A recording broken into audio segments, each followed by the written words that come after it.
A graça e a paz do Senhor Jesus, amém, igreja? O nosso devocional dessa semana é sobre a família e o título dessa pregação é Filhos, presentes de Deus. O nosso texto base está em Salmo 27, dos versículos 3 ao 5, que diz: Eis que os filhos são herança do Senhor e o fruto do ventre o seu galardão. Como flechas na mão do homem guerreiro, assim são os filhos da mocidade. Bem-aventurado o homem que enche deles a sua aljava. Não serão confundidos, mas falarão com seus inimigos à porta.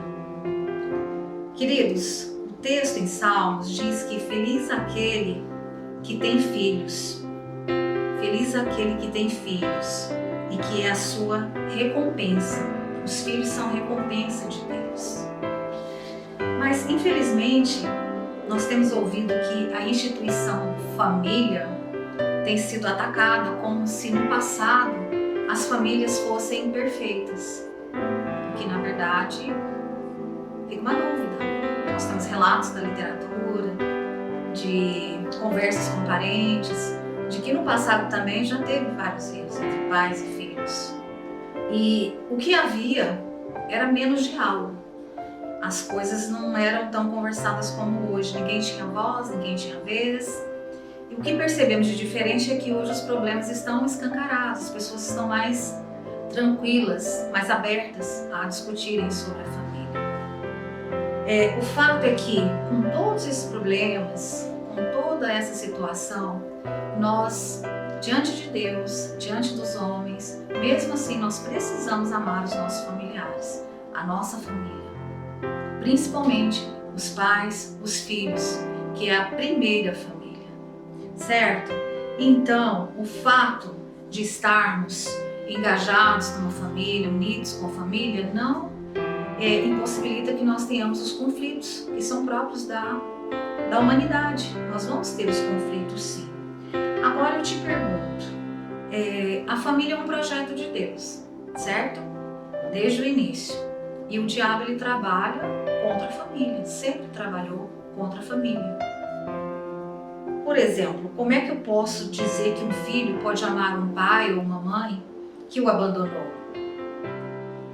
Como é que um filho ou uma filha pode amar os pais se esse filho foi espancado?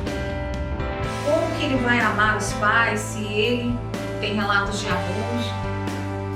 Se ele tem relatos de que os seus irmãos foram espancados por esse pai ou por essa mãe? Sinceramente, irmãos, na força, humanamente falando, muito difícil. Muito difícil. A menos que o amor de Deus seja derramado nesses corações e que haja perdão. Eu vou explicar o porquê. Só o amor de Deus poderá derramar esse perdão e transformar esses corações endurecidos, magoados, em função de tudo isso. Esses problemas familiares surgem por conta de determinados pensamentos que não estão de acordo com a palavra do Senhor. Estão com os padrões do mundo. Do tipo, eu monto a minha família, eu caso, mas se não der certo, cada um segue seu destino, como se fosse fácil. Muitos querem ter os filhos naquele momento, mas não querem cuidar dos filhos, não querem deixar de fazer algumas coisas que faziam no tempo solteiro, não querem parar com alguns hábitos que eram próprios de uma vida de solteiro para cuidar dos filhos, não querem ter esse trabalho e acabam delegando essas funções aos avós, à escola, aos professores, à igreja. E isso, meus queridos, vai deixar uma certa frustração. Se a família vai mal, a sociedade vai mal. É a primeira célula, é a célula familiar.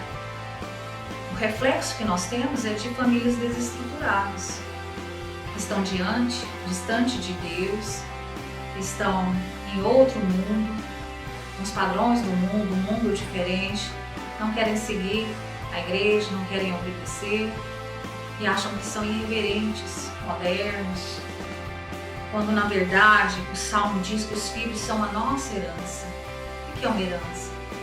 algo de mais precioso que nós temos.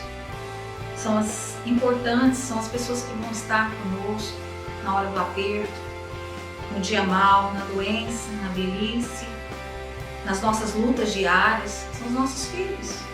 É o que nós temos de precioso. Por isso, o Salmo diz que eles serão como flechas.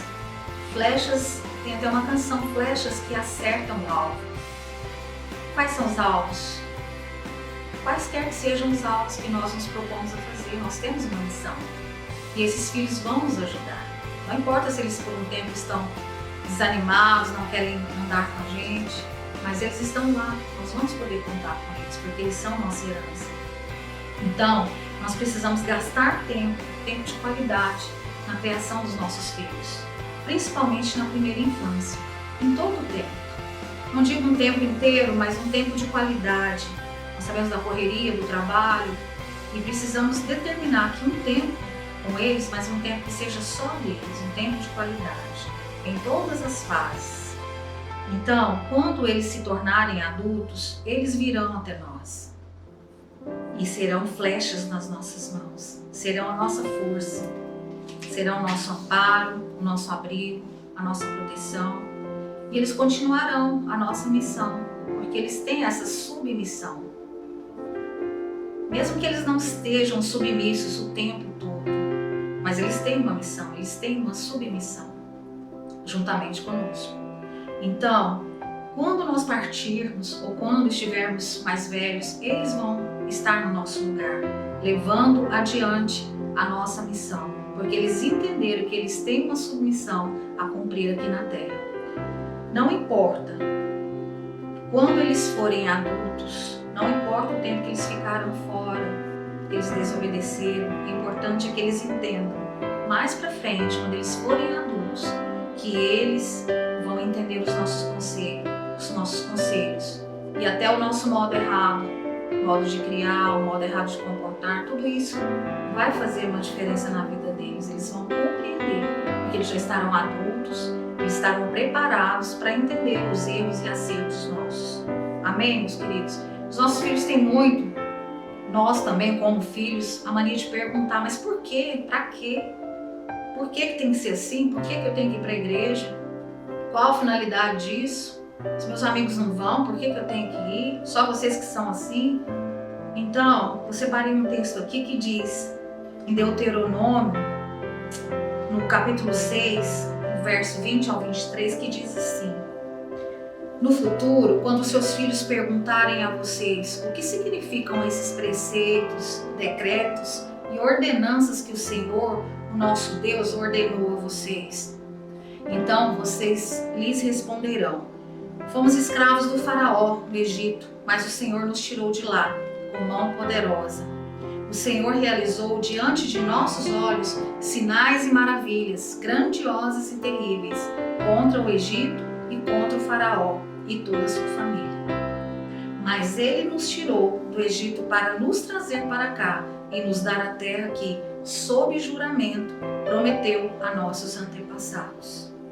Amados, trazendo para o contexto atual, o Egito espiritual aqui simboliza o mundo e Faraó simboliza o diabo.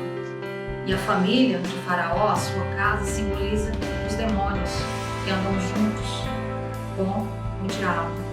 Então você vai falar isso para o seu filho, você vai contar o seu testemunho de vida a ele. Você vai falar que no passado você tinha os seus problemas, mas que depois que o Senhor te libertou, como diz aqui em Deuteronômio, você não pode mais viver em outro lugar, porque você quer viver na graça. Você foi tirado do Egito, você saiu do mundo, você foi livre do diabo, que simboliza Faraó, e você agora está na graça. Você tem um novo modo de viver. Então eles vão te entender. Peça perdão para os seus pais, peça perdão para os seus filhos e volta para os seus caminhos.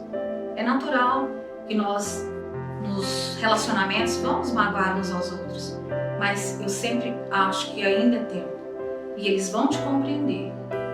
Olha, no meu caso, eu nem precisei contar o meu testemunho, porque houve uma mudança, eles perceberam, eles mesmos perceberam a mudança. em mim. Foi um fato. Isso me alegra muito. Eu fico muito feliz porque eles mesmos é que perceberam. Por quê? Com Cristo, amados, na graça do Senhor, sempre nós temos uma segunda chance.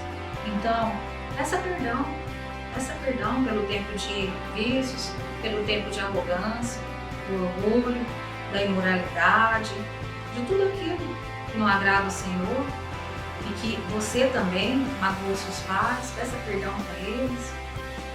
Se você não tiver os pais, peça perdão para Deus ou para alguém, mas abra o seu coração. É tempo de graça, é tempo de reconciliação, é tempo de nós estarmos firmes na presença do Senhor com as nossas famílias. Amém, meus irmãos? Eu quero deixar essa palavra para você, que você possa refletir.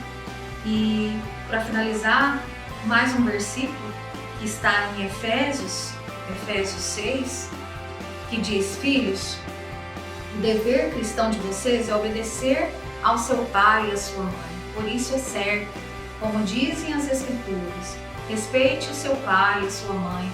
Esse é o primeiro mandamento que tem uma promessa, a qual é: faça isso a fim de que tudo corra bem para você e você viva muito tempo na terra. Amém, meus amados? É tempo de reconciliação, é tempo de perdão, é tempo de estarmos unidos com a nossa família, porque os filhos são presentes de Deus.